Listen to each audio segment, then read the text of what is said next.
Have you ever wondered what makes someone the most evil man in Britain? Well, in today's story, you'll meet a man who lives up to that title, Levi Belfield. He didn't just kill. He stalked, manipulated, and terrorized. His hatred of women was not only terrifying, it was deadly. And for years, he got away with it. This is the case of a killer hiding in plain sight. A man who blended into everyday life so easily that even his closest friends didn't realize what he was truly capable of until it was too late. Let's go back to the beginning. Levi Belfield was born on May 17, 1968, at West Middlesex Hospital in London. He was originally named Levi Rabbits, but the name changed after his father died of leukemia when Levi was 10 years old. His mother remarried, and he took the Belfield name along with his siblings. They were raised in a council housing estate in southwest London. Life was not easy, but it was not a miserable one either. In fact, by all accounts, their upbringing was relatively stable, but Levi was different. From a very young age, Levi Belfield despised women. To him, they were not equals, not even fully human. He saw them as objects, created to please men. To please him, and this distorted view only grew worse with age. Somehow, despite his warped thinking, Belfield managed to attract partners over the years. But his relationships never lasted. And over time, his pattern became painfully clear. He fathered 11 children with 5 different women and left behind a trail of broken homes, fear, and emotional devastation. But even that was just the tip of the iceberg, because soon, his hatred would turn to violence. It began on March 21, 2002. A normal Thursday afternoon.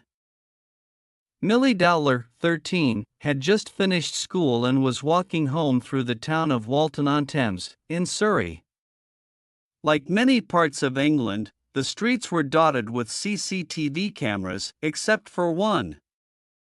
There was only a short stretch of about 20 to 30 yards that was free of cameras. Millie had disappeared into that tiny blind spot. No one had seen her again. Her family knew immediately that something was wrong. Millie was not the type of teenager to vanish without a word.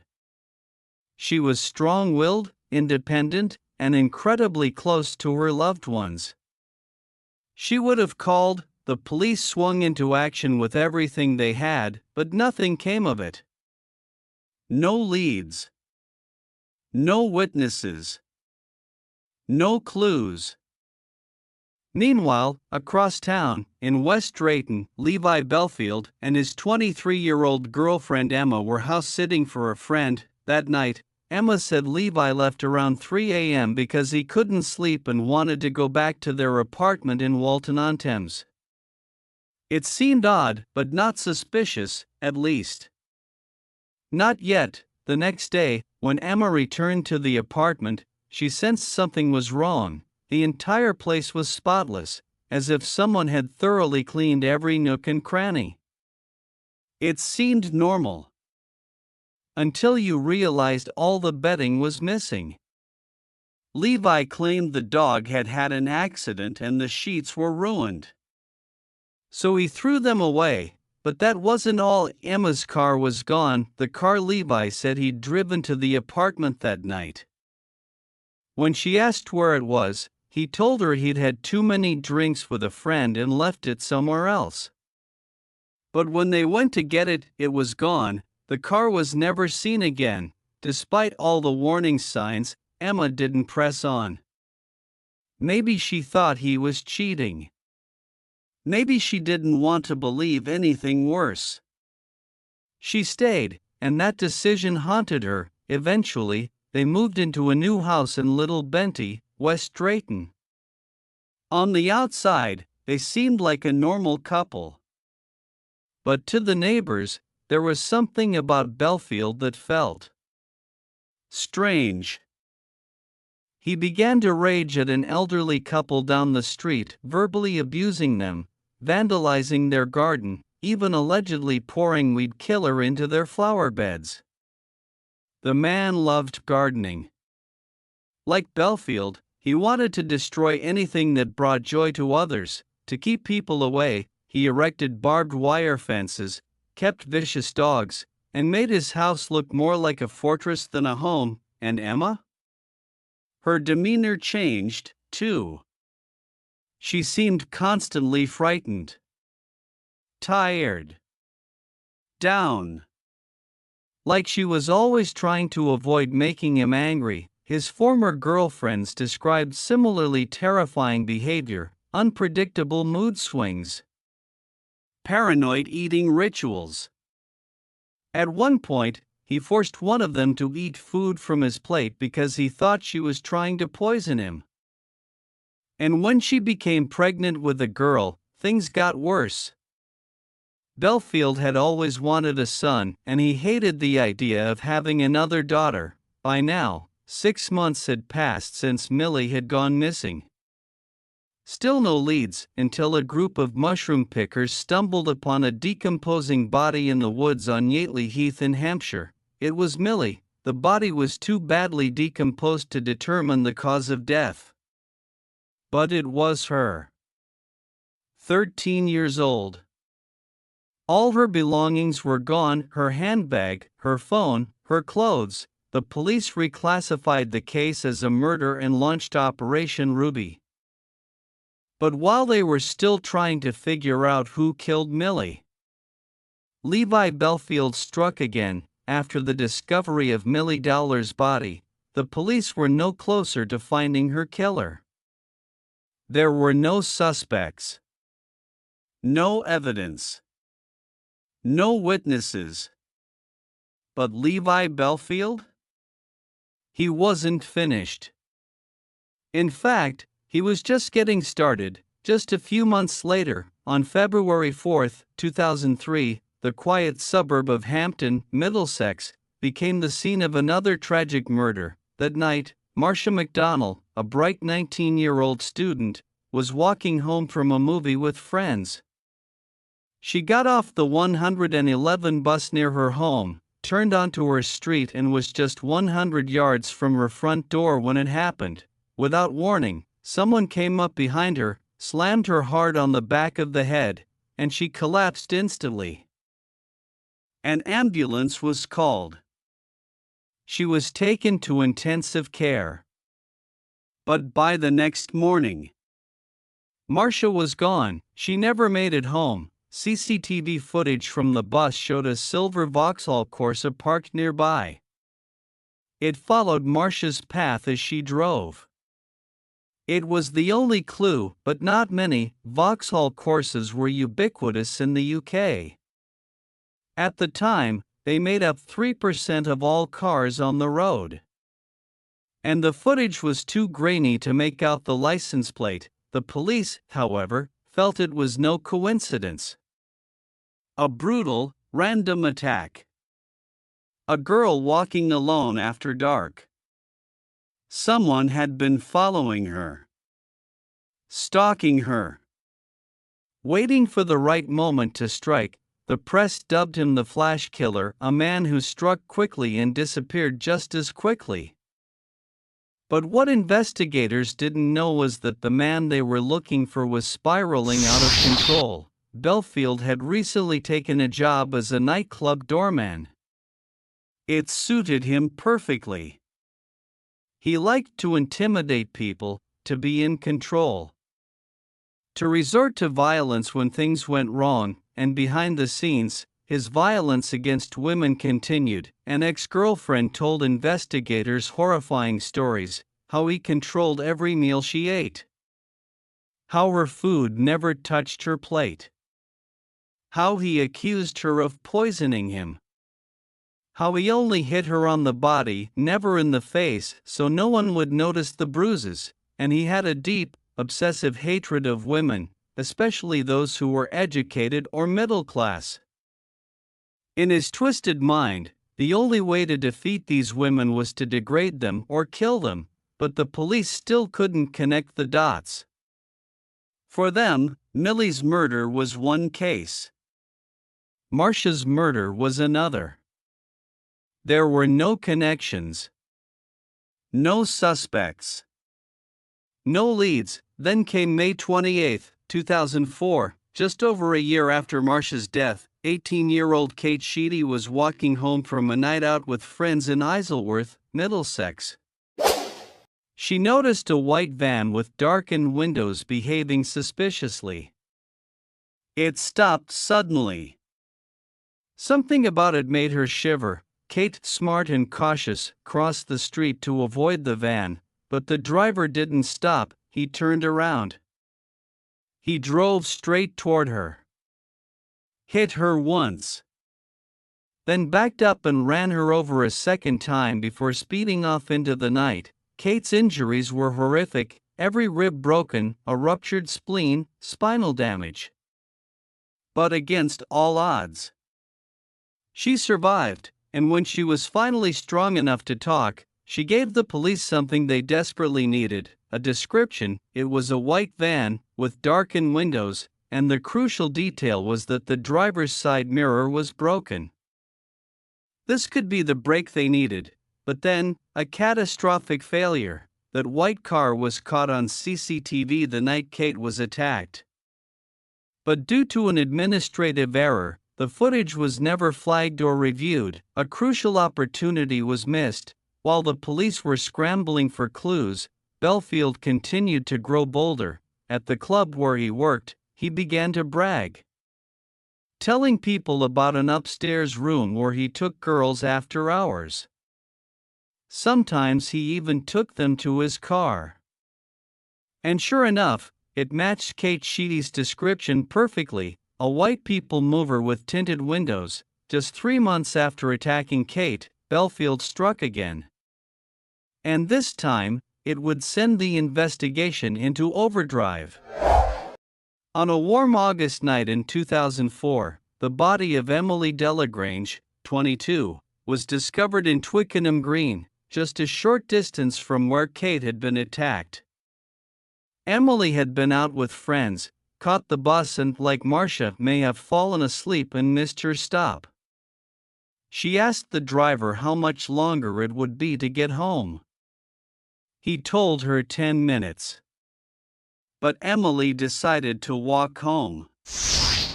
It was a decision that cost her her life. Like Marcia, Emily had been struck in the back of the head with great force. Her body was found in the middle of the green, a shortcut she had taken to save time. Now Chief Inspector Colin Sutton was involved. Unlike the others, he did not treat these cases as separate.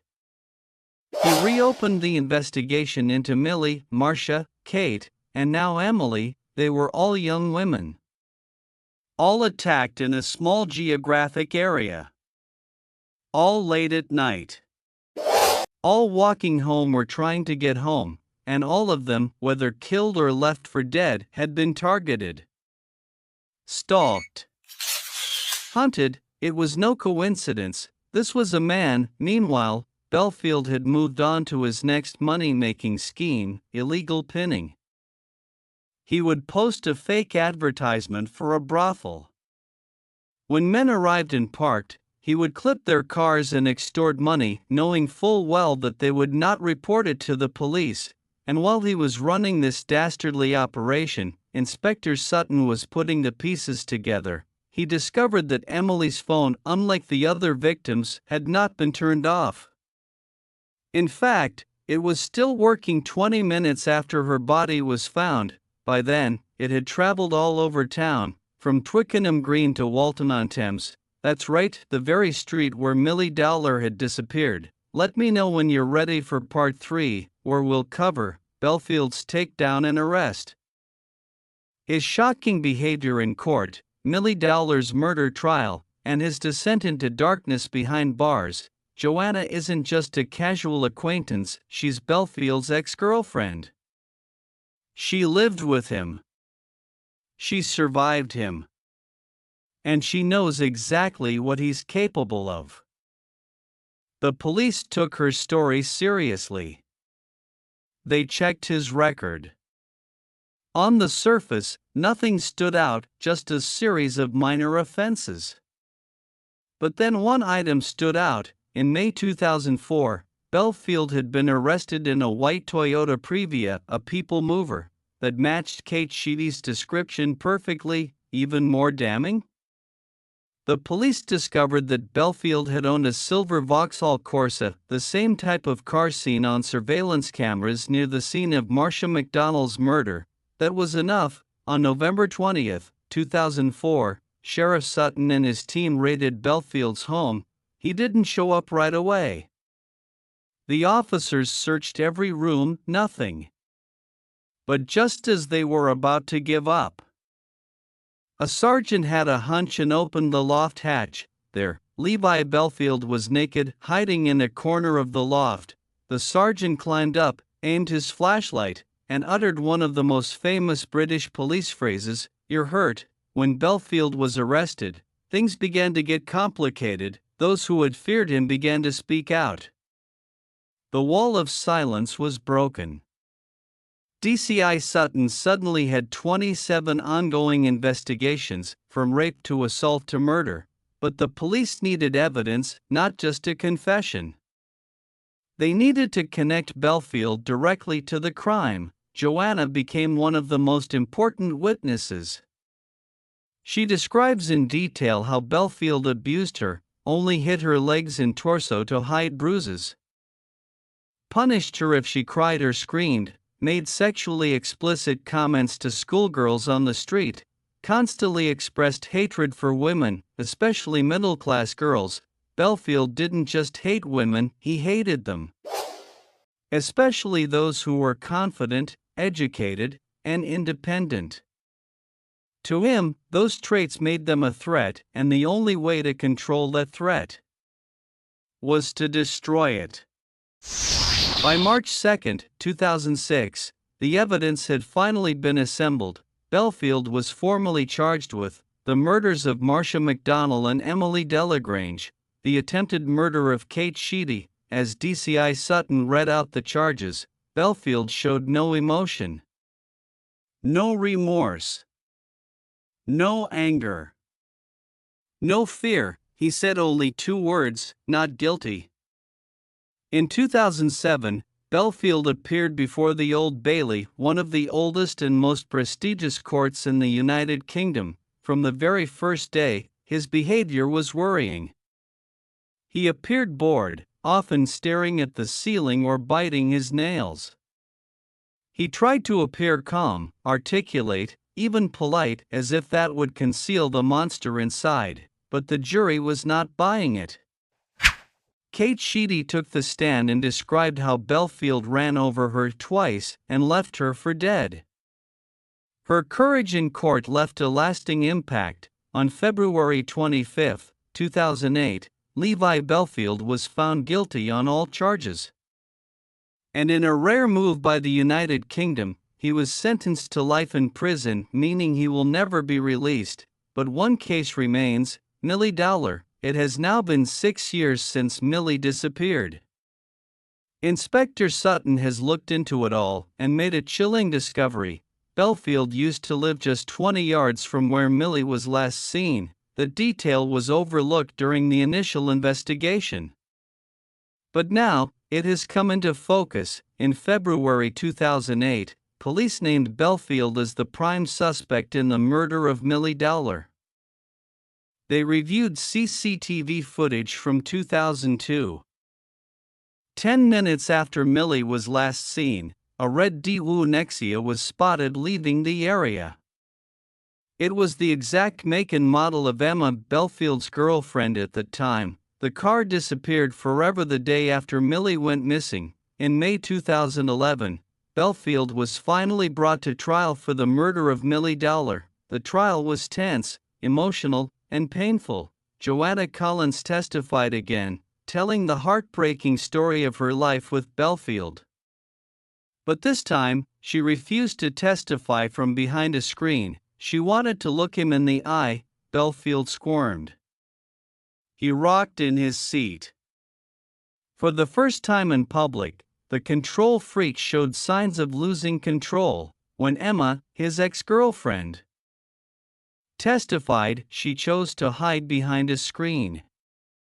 But her words were just as damning, and the jury listened. After 7 long weeks, Belfield was convicted of the murder of Millie Dowler. He was given another life sentence, and when the verdict was read, he yawned arrogantly, no apology, no emotion, no shame. Since then, Belfield has remained a toxic presence in prison. He has submitted fake confessions to multiple unsolved murders, hoping to get noticed.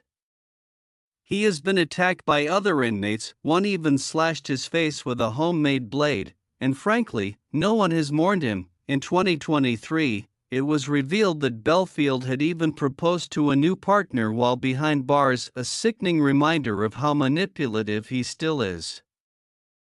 But thankfully, he will never be released.